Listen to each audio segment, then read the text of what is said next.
So you're about to graduate, or maybe you already have, and you're staring down the barrel of one of the most important decisions of your early adult life. Choosing your first real 9-to-5 job. Not the internship where you pretended to understand what synergy meant, not the summer gig where your biggest responsibility was making sure the coffee machine didn't explode.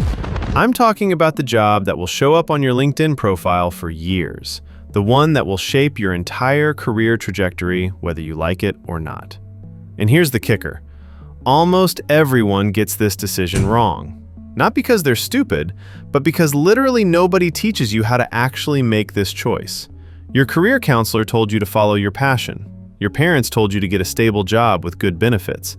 That one successful cousin told you to just network your way into a tech startup and ride it to an IPO. And your friends? They're all just as lost as you are, but nobody wants to admit it. So instead, most people end up making this decision based on one of three things. Whichever company has the most impressive name to put on their resume, whichever job offers the highest starting salary, or whichever opportunity they stumbled into because their roommate's girlfriend's brother worked there and got them an interview. And look, I'm not saying these are terrible strategies.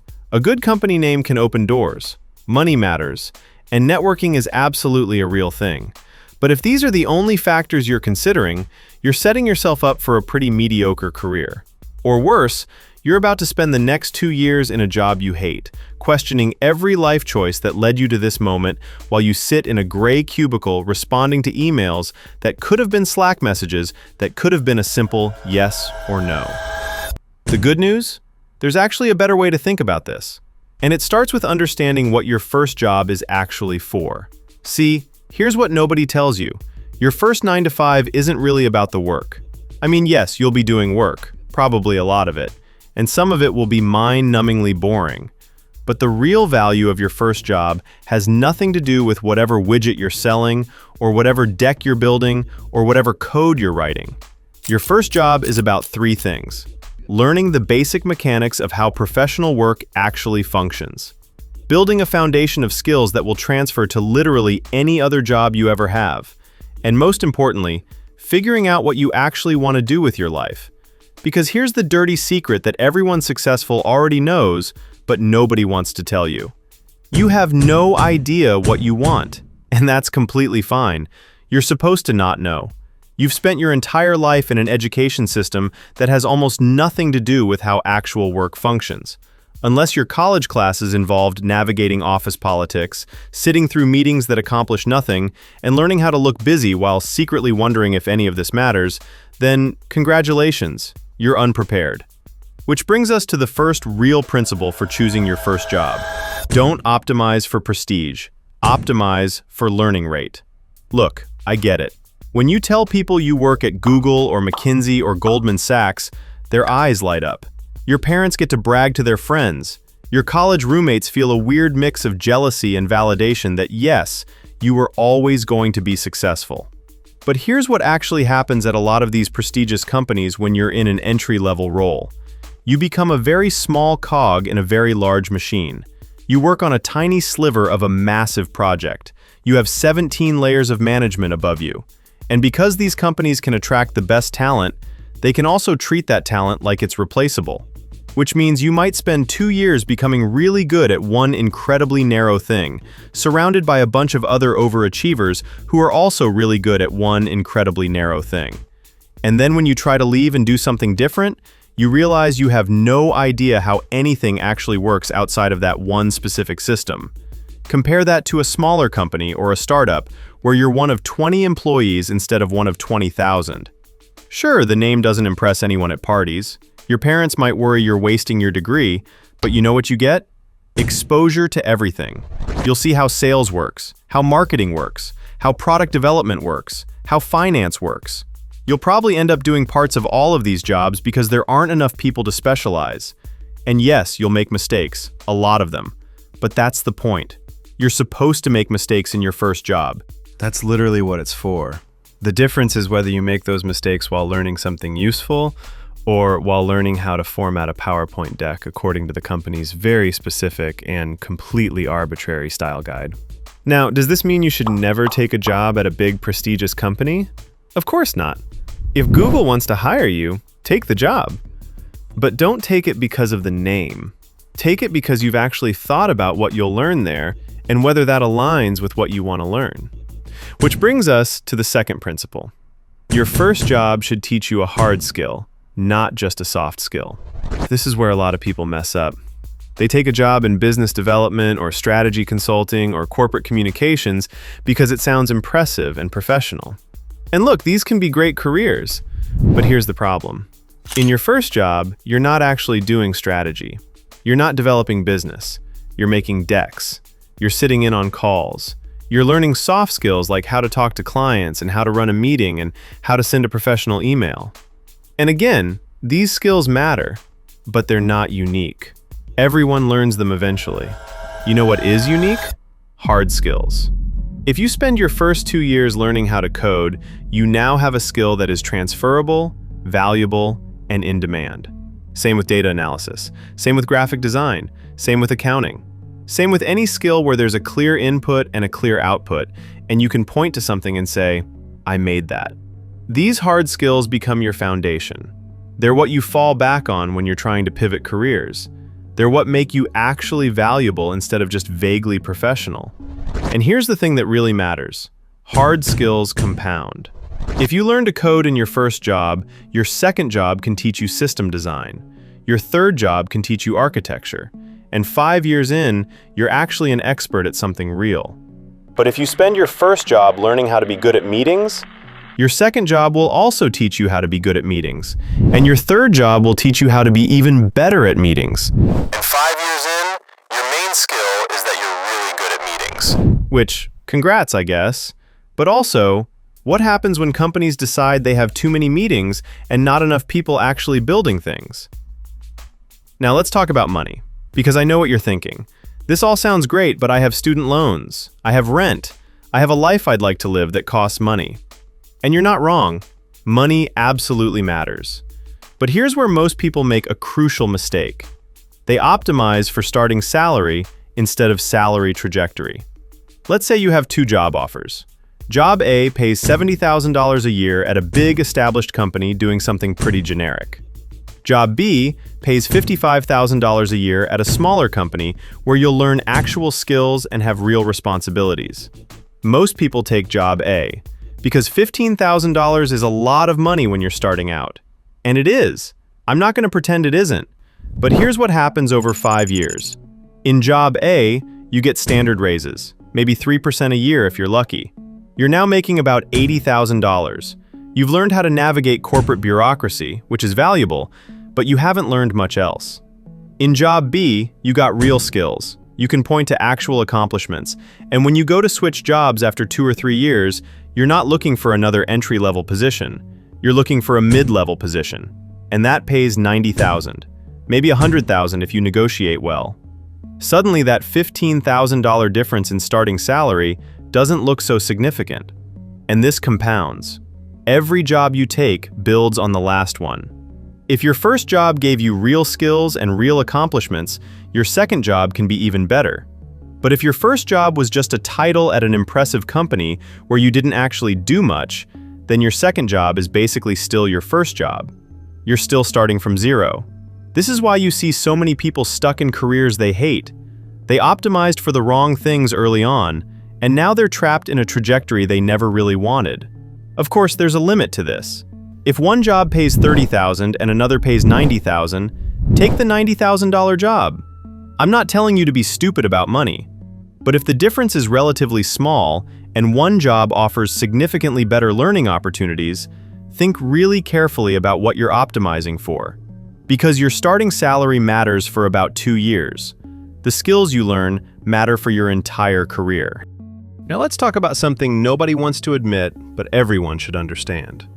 Your first job is also about figuring out what you definitely don't want to do. And this is actually incredibly valuable. Maybe you think you want to work in finance, so you take a job at a bank. 6 months in, you realize you hate it. The culture doesn't fit. The work is boring. You spend all day in Excel, and it turns out you really don't like Excel. Now, a lot of people would see this as a failure. You made the wrong choice. You wasted 6 months. But actually, This is one of the most valuable things your first job can teach you. You now know something really important about yourself. You don't want to work in finance. And that knowledge will save you years of your life. Because you could have spent the next decade climbing the finance ladder, getting promotions, making more money, and being increasingly miserable. Instead, you figured it out early. You can pivot. You can try something different. And you're still young enough that nobody will question it. This is why you shouldn't put too much pressure on choosing the perfect first job. There is no perfect first job. There's just the job that teaches you what you need to learn right now. And sometimes what you need to learn is that this definitely isn't it. Which brings us to another principle that's going to sound controversial, but is absolutely true. Choose a job where you'll have a good manager more than a good company. This is the one factor that almost nobody considers when they're evaluating offers. They look at the company culture, the benefits, the office perks, whether there's free lunch, but they don't really think about who they'll actually be working for on a day-to-day basis. And this is a massive mistake, because your manager will determine about 80% of your job satisfaction and about 90% of what you actually learn. A good manager will teach you. They'll give you real responsibilities. They'll provide feedback that actually helps you improve. They'll protect you from office politics. They'll advocate for you when it matters. A bad manager will micromanage you or ignore you completely. They'll take credit for your work. They'll throw you under the bus when something goes wrong.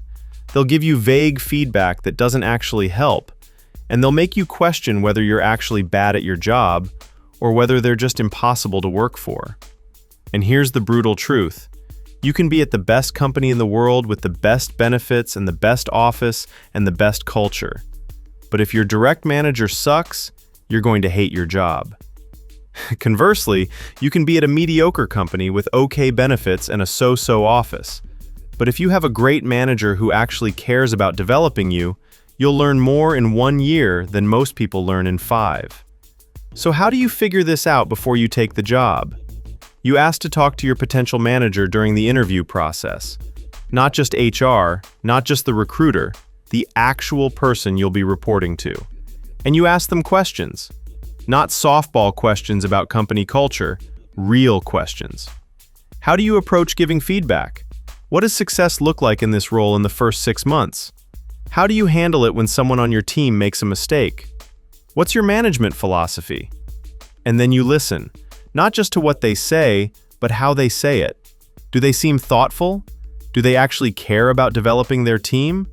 Or do they just want someone to do the work so they can take the credit? This is also where your network comes in handy. If you know anyone who works at the company or used to work there, ask them about this specific manager. Don't ask if the company is good.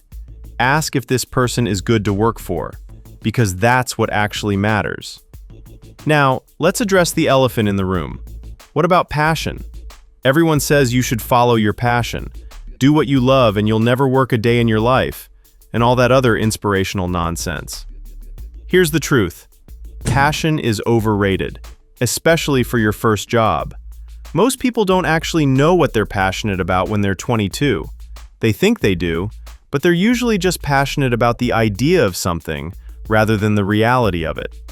You might think you're passionate about marketing because you like creative things, but then you get a marketing job and realize it's mostly data analysis and A/B testing and budget spreadsheets. Turns out you're not actually passionate about marketing. You were passionate about a fantasy version of marketing that doesn't really exist. This doesn't mean passion doesn't matter. It absolutely does. But passion is something you develop over time as you get good at something.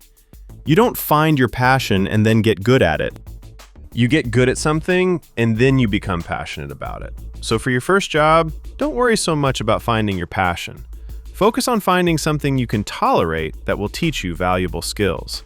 The passion will come later. Or it won't, and that's fine too. Because here's another secret. You don't have to be passionate about your job. You can have a job that's just a job. Something you're good at. Something that pays well. Something that doesn't make you miserable. And then you can be passionate about your hobbies, your relationships, your side projects, whatever actually brings you joy. The idea that your career has to be your passion is a relatively recent invention. And honestly, it's caused a lot of unnecessary anxiety and disappointment.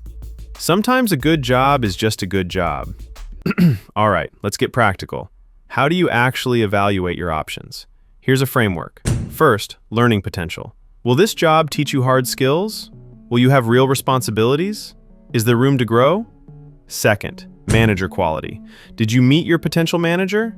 Do they seem like someone you can learn from? Third, company trajectory. Is the company growing? Is it stable? Is it in an industry that's expanding or contracting? Fourth, compensation. Not just salary, but total compensation. Benefits, equity, bonus structure. And fifth, lifestyle fit.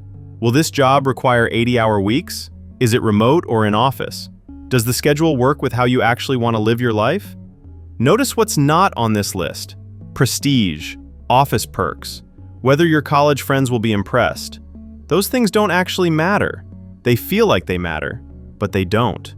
What matters is whether this job will move you forward in a direction you want to go. And here's the final piece of advice. Whatever job you choose, go in with the expectation that you'll be there for 2 to 3 years, and then you'll leave. This isn't about being disloyal, this is about being realistic. The days of spending 40 years at one company are over. The average person changes jobs every 4 years now. And for your first job, 2 to 3 years is the sweet spot. It's long enough to actually learn something and build relationships and have accomplishments you can point to. But it's short enough that you're not getting stuck. You're not building golden handcuffs. You're staying mobile. So when you're evaluating offers, don't think about where you'll be in 10 years with this company. Think about where you'll be in 3 years after you leave this company. What will you have learned? What will you have accomplished? What doors will be open to you? That's how you know if it's the right choice. Look, choosing your first job is hard. There's no way around that. You're making a decision with incomplete information about a future you can't really predict. But if you focus on learning, on building real skills, on working for good people, and on staying mobile, you'll probably be fine. You might not pick the perfect job, nobody does. But you'll pick a job that moves you forward, and that's all your first job really needs to do. So stop overthinking it. Stop worrying about impressing people. Stop trying to optimize for everything at once. Pick something that will teach you something valuable. Do it for a couple years. Learn everything you can, and then move on to something better. That's how careers actually work. Not the LinkedIn version of careers where everyone pretends they had a 10-year plan and executed it perfectly. The real version, where you make your best guess, learn from it, and adjust as you go. And if you want to learn more about navigating the early stages of your career and understanding how the job market actually works instead of how everyone pretends it works, make sure to like and subscribe, because we're going to keep breaking down all the things nobody else wants to tell you about how money and careers actually function in the real world.